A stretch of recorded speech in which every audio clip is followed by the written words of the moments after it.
This is Matt from the Dice at the Round Table, and this is Jeep-Man Sam. And before we get into the video, reminder, subscribe to the channel, like the video, comments, questions. We are running a contest for subscribers. When I hit 200, I am going to pick names, and these are some things we're giving away.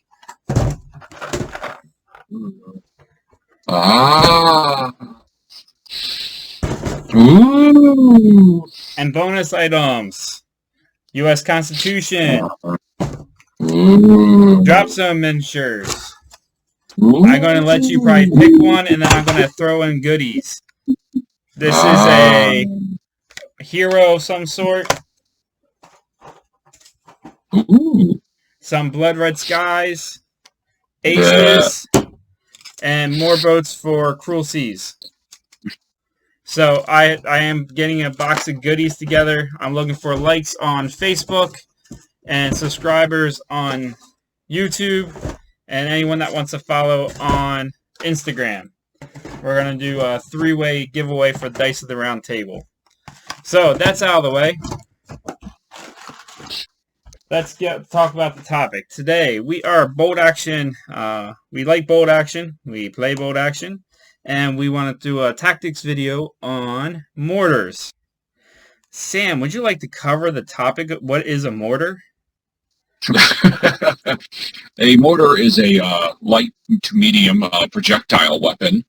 It's a basic tube with a stand that you can adjust your range, elevation, and everything on, which allows you to drop in your round. And when it hits the bottom, it propels itself outwards based on the range that you've set it for in the trajectory, and will hit contact and explode.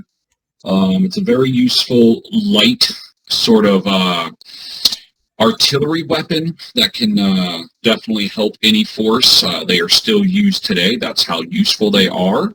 It's required training for any sort of most combat duty because they are still very, very handy. I'm going to ask you a question at the end of this because you do a little bit more research on this than I do. Yes. So I'm going to save that question for the end, though. So let's talk about the differences between the three mortars. So the every country has the option of taking each one, don't they? Yes. Yeah, that's what I thought. The only difference is it just Germany that can't pop smoke in the light? Correct. And then don't forget the Japanese knee mortars, which is their light mortar, can be taken in squads, in multiple. That makes me think there's a possible episode of all the special stuff that's only specific to armies, like the V rockets and the other stuff, but we'll save that for a different conversation. I agree with that. I think a video along those lines would be dandy, but we will discuss that later. Let's stay on topic. We don't know how to do that here. We're going to try tonight. We're going to try. So, and Sam's painting over there, and I'm putting together British infantry for a commission. Because no matter what, we're still painters. We're still everything. I've been painting commissions all week, so this is my break, and I get to paint my stuff Friday through Sunday. So light mortars. The big difference about light mortars is the distance. They have a max range of, 12 to 24? 12 to 24, and as standard with all mortars, anything within the minimum range, you can't hit. Anything out of the maximum range, which is very different from most other weapons in games, is it has that minimum range. And then on top of that, the light mortar, for most countries except for the Americans, is a two-man team. Correct. The Americans are a three-man team unless it's the airborne version. Correct. And then they have a two-man team because their mortar was made more compact so that it could be jumped in with them. So keep that in mind. And if it's an airborne mortar, you better be most likely running an airborne list. Otherwise, your opponent may call you out along with a tournament. Correct. Things need to make sense in this game. You see it a lot, but just if you're running airborne, run an airborne mortar. So, light mortar, the big plus with the light mortar is it can move and shoot. And since it's an indirect weapon, who cares about the moving penalty? Yes. The only thing that will no matter hurt, what, you have to hit on a 6. if you're moving more than how many inches? More than 6. I thought it was 3 inches. Hang on. You might be right. I'll have to triple check that. Yeah. You might have a point there. So, I don't move my mortars anyways, even if it's a light one. Well, we only talk about that because there was a game I was playing and there was this hill, and someone was literally at the back of the table on this hill because it was literally on the table edge, and they foobarred, and they retreated, and we literally measured it, and it was like 4 inches of movement, so the mortar had to re-zero in. Gotcha. So if you want to with a light mortar, you can move it roughly like 2 inches, and you're still zeroed in. So you can crawl with a light mortar, you get your movement, and still keep your target number. So that is one thing to think about with a light mortar. You do have the option. Light mortars, if it's a heavy, dense table and there's a lot of terrain or a city, definitely would favor a light mortar just because you can move it around and get in that position. Or, you know what? Put a light mortar on a rooftop and have fun. And that's what gets me is everybody uses the medium mortar, which is good. Medium mortar is grand, if you don't mind me segueing real quick. Go for it. It does have the the bigger template, has the penetration value, this and that, does more pins. And I do understand that, but it's a fixed weapon, albeit you do get a spotter, but depending upon what scenario you play, you have to choose, well, do I move my spotter or do I move my mortar on? And it just seems to be just a little extra layer that I try to avoid using having a light mortar. And if I'm going to upgrade from a light mortar, I'm going to upgrade to a heavy mortar. Now, okay, we'll talk about that in a moment. Let's talk about the medium mortar. The main hallmark about going from light to a medium is, one, you get the spotter. Yes. And your pie template goes from 1 inch to 2, so it's a 2-inch HE. So you do get the 2 penetration over the 1. You getting a D3 pins, yeah. So D3 pins over D2. So you are getting a chance of getting 3 max pins, which is nice. And it is a much better veteran killer. Yes. However, don't forget, guys, that mortars against armored vehicles are hitting the top armor. So they do get that chance of penetrating something that maybe you might have a hard time doing. It's a nice last-ditch anti-armor weapon. I call them half-track and Jeep poppers. They will be good. They are good for popping half-tracks. And Jeeps, or any soft skins. Anything that's a soft skin, trucks. If someone's running pesky Americans with armored cars or armored transports with machine guns everywhere, drop them. Or, maybe a Finnish player who's pulling a whole bunch of those Russian armored transports that are unreliable, double the pins. Yep. Don't be afraid to go for things that are unreliable. And you know what? 2 pins becomes 4 pins really quick. Yep. So the nice part about it, the zeroing, and I'm going to keep on this with the whole armor thing, is so they run their troop up in the armor in the half track. They jump out. That half track's just sitting there with an order dice with a victory point waiting to be taken. So throw your mortar at it, pop the thing, and you just scored yourself a victory point and took a dice out of the bag. And even better if you get it before the flamethrower jumps out of it. That is true. So that is a huge essential. And don't forget, you get bonuses for dropping rounds, like this onto buildings. So that's another plus for a cheap way to drop rounds on the troops inside of a building. That's another video about attacking buildings. Yes. So medium mortar, plus side, you get a bigger pie template. So a 1-inch template, if it's packed pretty good, you might get 4 dudes.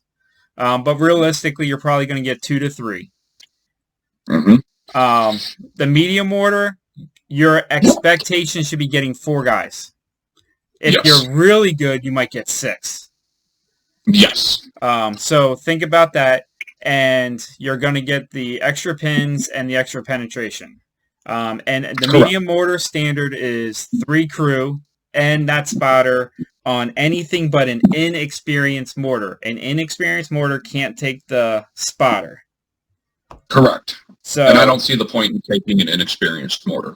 Unless you're really on the points. And if you're going to take an inexperienced mortar, take a light mortar as your inexperienced.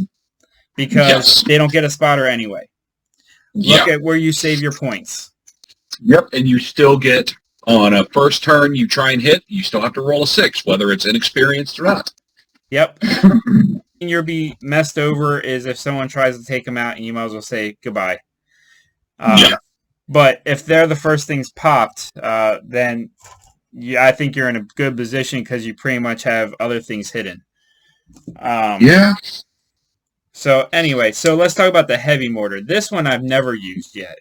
I have not used a heavy. It is quite the Devastator. Hang on, let me pull it up. Can you still see me, Bo? I see you. So the heavy mortar is, while he's pulling it up, it's going to get the 3-inch pie template. So you're going to be getting 6 to 8 guys. Easily, you're getting a 3 penetration, which means anything under it's going to be dead, short of 1s. And if you roll 1s, you have other problems besides that. The range is more on that. What's the range on the heavy? I think I'm going to it right now. 12 to 72. 12 to 72. That is a monster range. You got the table. I feel like if you're bringing a heavy mortar, you better have a spotter and just call it done. Because you got an artillery piece because it's dropping a 3-inch pie template. That's correct. And with the penetration and everything like that, it is definitely worth dropping on tanks. Dropping on anything that you want to take out. And it's really veteran squads. And you know what? This is a good time to mention this. Mortars, I think this is the biggest problem when playing a mortar is your target priority. Because do you drop it on a vet? Do you put it on something that's holding an objective? Do you put it on a sniper team that you want to move? Or, in the case of a heavy mortar, do you put it on an artillery piece? Because remember, if you're playing and you get an exceptional kill with an HE weapon, you can remove an artillery gun because it damages the firing mechanism. That is a big thing. We ran a tournament here in Maryland, and literally someone dropped a 3-inch template on an 88, got an exceptional kill on turn 1, and the gun's gone with the crew. No, it's a good day. It's a very good day. For the person that got that. Well, yes. I mean, that's the whole point, you know. And if, you know, sometimes you just have to accept that the game is not going your way. I have to accept that often. So, okay, so we've talked about the different types of mortars. So now we're going to talk to you guys about some things, other things to consider.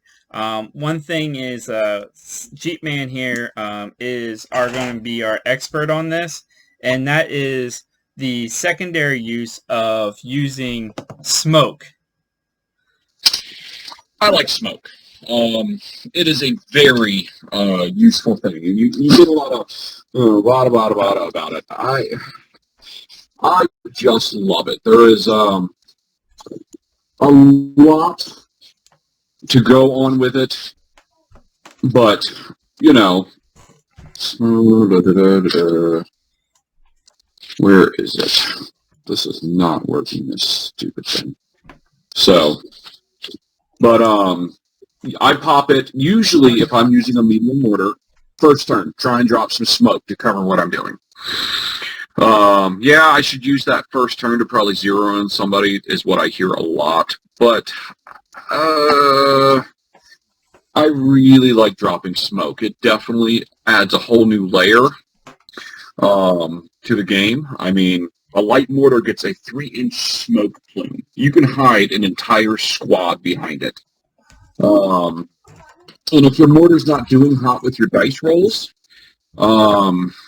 then you can try and pop smoke near one of your units and cause the opponent to not be able to see that, to be able to do anything really to that unit because they have to deal with the smoke. Now let's talk about the downside with using smoke. What happens if you don't hit on a 6? I'm going to it right now. I've never had that issue. You've always hit with your smoke?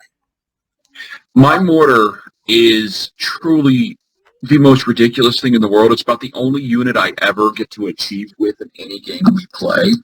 I rolled 5 1s and a 5 last night on a unit firing, and every single turn, first turn I landed a 6, second turn I landed a 5, and then when the unit moved I landed another 6. It is the only unit that consecutively pays out for me, and maybe it's just my luck. That sounds pretty good. Mm-hmm. So, and I like the drifting factor. So that's kind of amusing to me. So, okay, back to the original the question I just dropped. So if you miss, your opponent can move it 12 inches. Yes. So keep that in mind. If it fails, so when you place where you want the smoke, just know your opponent can move it 12 inches if you don't hit it. Unlike if you're not like Sam. But even if they move it, I mean, it's still just smoke. I mean, they can put it in a tank, and yeah, you might have to spend a turn moving it. I don't use it in events or tournaments because there's too many other things to worry about in 3 turns. Or a 2.5 hour time period, whichever comes first. But every single friendly game, I try and drop smoke. I find it to be very, very useful. So, and the other thing is, Sam was talking about using it to hide your units from moving. The other thing you can consider is dropping it in front of your opponent's unit, because it's going to make them not run. It's going to make them have to advance only. And granted, you're going to give them extra cover, but you're also going to make it harder for them to move. Their ability. Mm-hmm. And maybe it's a bottleneck. That's all you can do first turn. And it has the chance to stay there the entire game. Yes, it does. What, on a 1, it dissipates? Yes, and on a 2, it moves. And then on anything else, it stays in place. So it's something you definitely want to at least give a try to see how it goes, because you never know. You might always get that one person that you'll be playing, and maybe they're a smoke fan, because it's not just mortars. HE weapons can fire smoke too.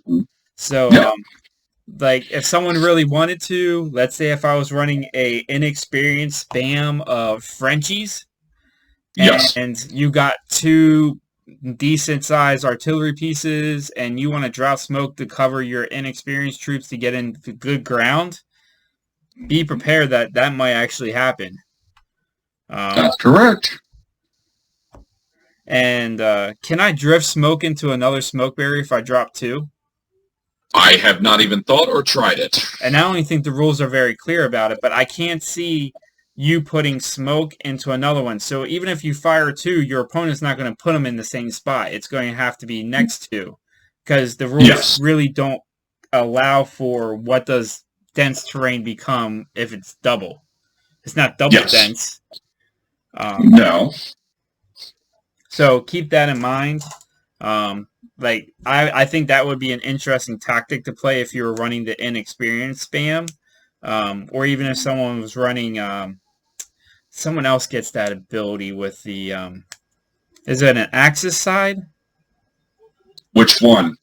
Um, Which ability? You said spam. they get inexperienced troops, but they also have the chance to bring an extra artillery, I think. The French get to do that. It's one of the minor powers, I think. Yeah. Heck. So I'll have to look through the book again. I'm trying to catch back up on the minor powers. It's a thought for a future project for me. yeah, actually, the next casual game I play, I'm going to run my Germans as Hungarians or something else out of the Italy and Access book. Yes. I just want to see how someone else plays another country. Yeah. I hear Italy's fun to run, except for once your leadership starts suffering, your entire army.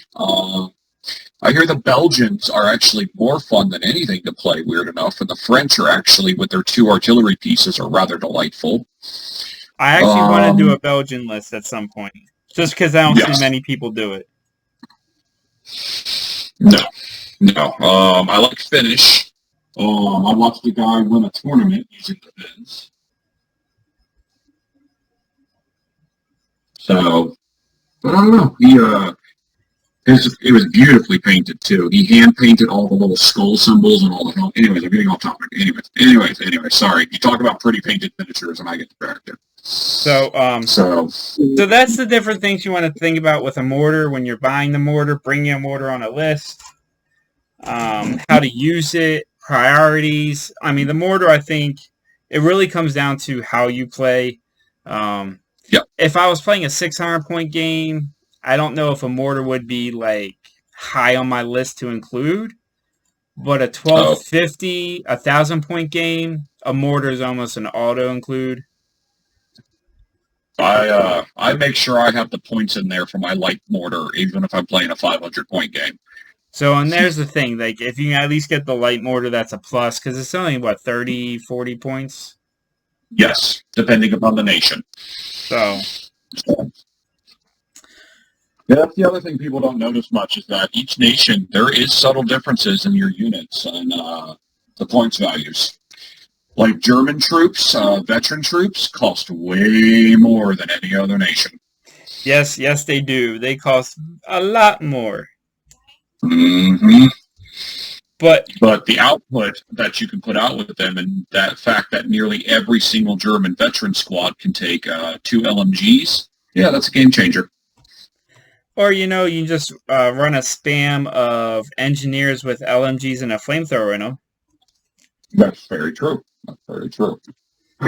So, but that's why I like medium and heavy mortars, is they are, well, even a light mortar, because it basically takes away, it's a veteran killer with that +1 pin. It's just an easy way to drop on veteran squads and deal with them. So, yeah, I think that's the topic of mortars. Anything else you can think of? Not that I can think of tonight. So here's the question I got for the expert. Mm-hmm. How well do you think the mortar rules translate to how they were actually used? I was thinking about that when I was getting ready for tonight. They're far more optional than they actually were in the military during World War II, at least on the American side. The airborne were always jumping with them. They always had a light mortar. If you look through any of their history, their documentation about their division loadouts, their platoon loadouts, or even just a section loadout, is there was a light mortar, minimum 1, that was provided to a number of fire teams to provide smoke, to provide a small form of artillery for the airborne. But they were heavily used by all nations. Mortars were everywhere all the time because it was such an easy weapon to produce that it's kind of like it should be an auto include. It kind of historically wise, I think it should be auto included. The rules works for me. You didn't really want to mess with a mortar. You could make it fire within the minimum distance. You were not making smart decisions if you were doing that. Your goal was not longevity, but no. I think it should be a little bit more pertinent that light mortars are included. Medium mortars were left back at Divisional HQ usually and could be checked out, so to speak. But no, very much light mortars. If there was 3 to 4 infantry squads working together, even 2 to 3, they had a light mortar or two in support, along with a heavier machine gun, whether it be an MMG or an HMG. And bazookas. These are the things that were just normal to have. And, I get that they're giving people a chance to build their army their way. But that's why if you look at any of my army lists, I will always have an anti-tank, a machine gun option, and a mortar option, because historically it's out. As things happened and the war spun, things, sometimes squads would lose a weapon or they just wouldn't man it. But I think mortars are very important and should be more of an auto include. So, the thing I think of is like Band of Brothers when you talk about the airborne. And I feel like many times they're deploying like 3 or 4 mortars to support their advance. And correct. Do you think... well, let me ask you this. Did other countries often do that, have multiple light mortars in one company or battalion, or was it just like an American thing with the airborne? Well, to go further than just the airborne, the U.S. Rangers had light mortars that they always had with them because they were a standalone unit like the airborne. But to other countries, the Germans loved their light mortar. Their Grottenwerfer, I believe, is the correct name. I'm probably mispronouncing it or saying it wrong, but, somebody will let me know, I promise. But they loved that thing. It was everywhere because it was the easiest. And that thing was complicated. It was truly a feat of engineering, and they used the cheese out of it because, you're rushing through France, putting together a medium mortar, or a heavy mortar every single time was not easy, but you're rushing through France, Poland, Belgium, anywhere. This light mortar could be easily carried, could be broken apart. The Germans loved it. If you read all of the stories about it, and in the Rock Island Arsenal out here in Iowa, Illinois, they actually have one, and they do a very good video about the German light mortar and talk about the history of it and just how important it was to the Germans because of how accurate it was, dangerously accurate.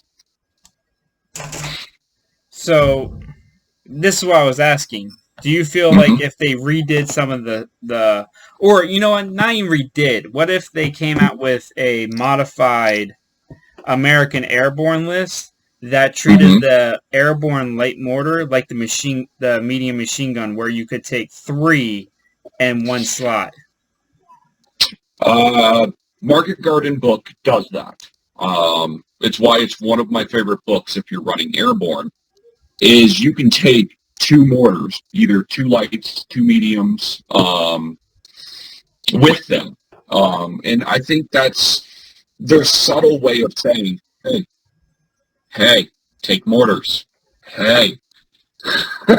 But it's also a clout to history that the bolt action always slips in that seems to be ignored by the community. When you read their campaign books is, why do I have 2 bazooka selections? Why do I have 2 mortar sections? Well, at this time period, when this battle was going on, they had, for every few squads, they had bazookas that were traveling with those squads, and they had light mortars that were traveling with those squads. The Chinese, the Japanese. I'm really stuck in Korea right now, so. The Japanese, they're grenadier squads with the knee mortars. I believe that's the unit. I've never played Japanese. I need to read more about them, but that's my fault. But their squads would have 3 of them in a squad surrounded by rifles.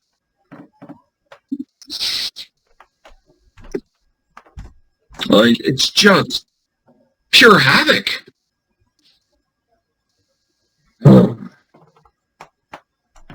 Mm-mm. And that's why, just to give a little shout out to Warlord for Bolt Action, there's support groups that they came up with. They came with the HQ, a mortar, and usually a machine gun. I keep, talking in the groups you and I are in about those, and, most people are just like, yeah, they're cool, Sam.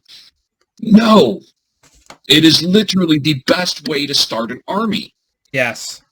I mean, it's not too much that you can paint it in a weekend.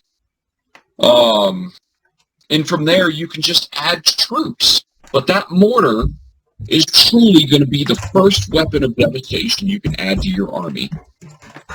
Yeah, what I agree with Sam is like Warlord and their army starting kits did basically include lieutenant. They included that medium machine gun. They included a mortar. But now, since they've released the support groups, it feels like, here, pick a box of infantry, buy the matching support group, and here's your 500, 600 point list. Go buy an armored car if you want, and if you want to go get 1 or 2 more little things to customize the army, and you're set. To me, it is perfect for escalation leagues. It's all I can think about is if I had a game store that I was running demos in, or I was going to start an escalation league here locally, is everybody pick up one of those and a box of troops, as you said. Now, I would say this is the only issue I have with, well, now we're going on a little bunny trail. So, yeah, okay. Is when we're getting a player coming to Bolt Action from another game system, I feel like they buy too much too quick because the price point per model is so low compared to some of the game systems they're coming from. Correct. And then it's like, I have all this stuff. Do I need all this stuff? No, this is like a 5,000 point game you just bought. Yeah.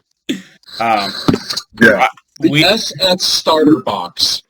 If anybody hasn't picked their army yet, I'm going to throw this out here right here and now. The SS starter army with the Stug, King Tiger, 36 SS. You get a pack 40 in it.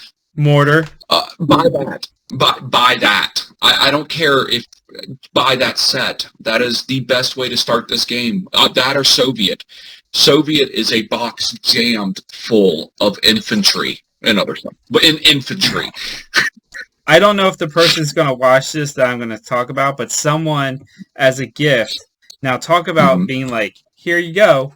They had the Blitzkrieg starter army, the Grenadier starter army, German Tank War starter, then had a truck, a flak, the 88, motorcycle LMG as their starting force.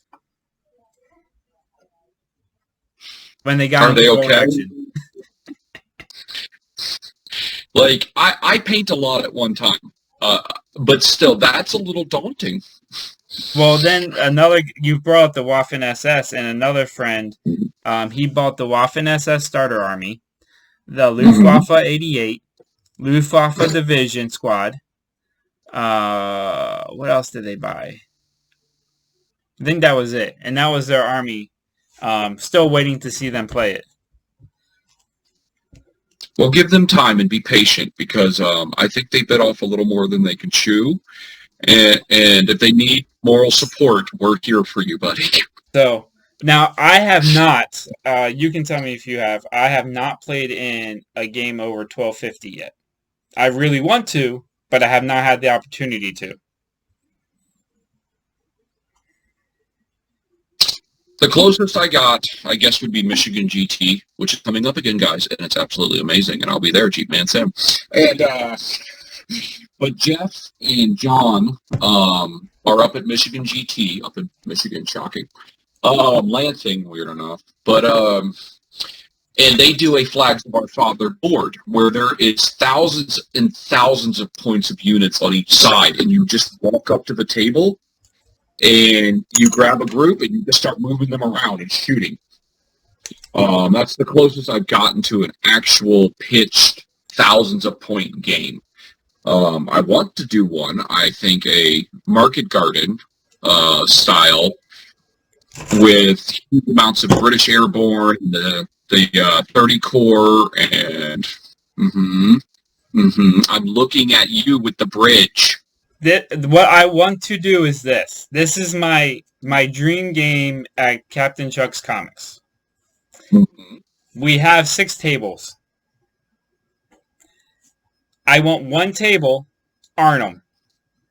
I want my British Airborne versus a German SS Army group there. Yes. And yes. I call them a yes. Wait. I want them there.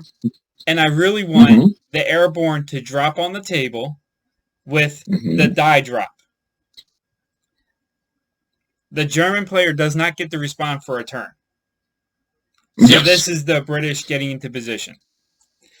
I want a second table being a river with a bridge across it, kind of representing the Americans and the bridge too far.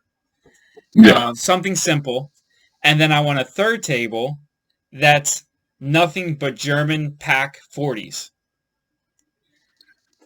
And having American paratroopers on the second table, same thing, die drop, move into position to take the bridge.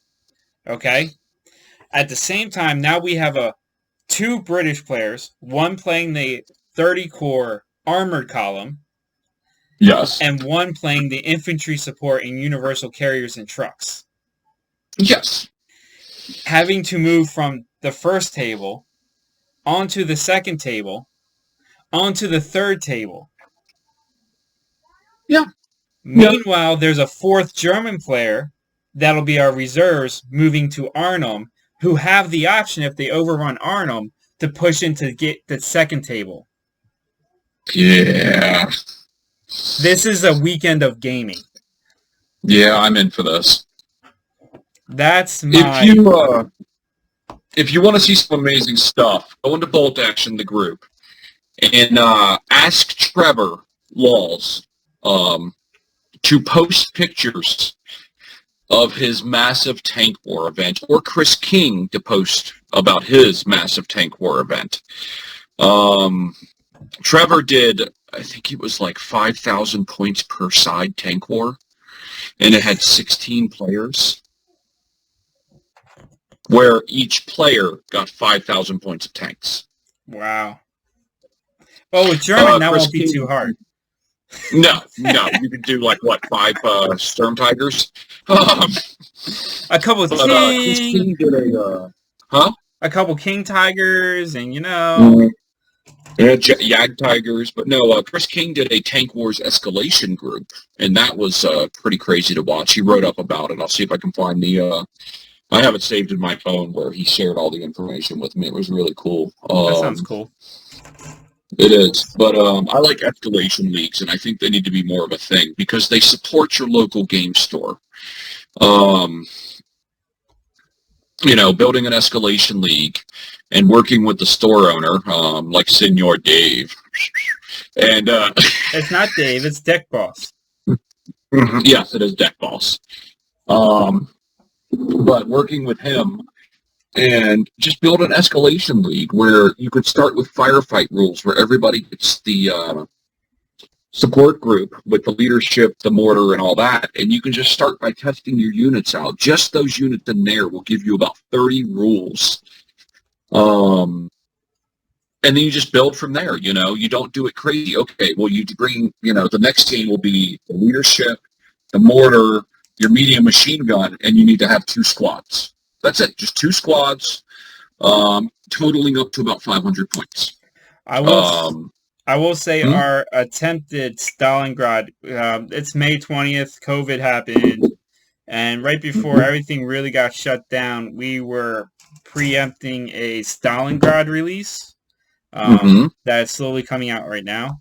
And we Yes. were going to a paint and play and firefight where everyone was going to get a Hmm. sprue of Germans or Soviets. They're going to have their own little like 5-man team that they were going to play on the board, and we were going to do Hmm. firefight as an introduction for some players to play on an industrial Stalingrad type 3x3, Yep. and that was going to be really cool. Um, I have plans also that would be really cool of doing a modified firefight with the Hmm. foreground Stalingrad apartments Hmm. because it's about 4 floors.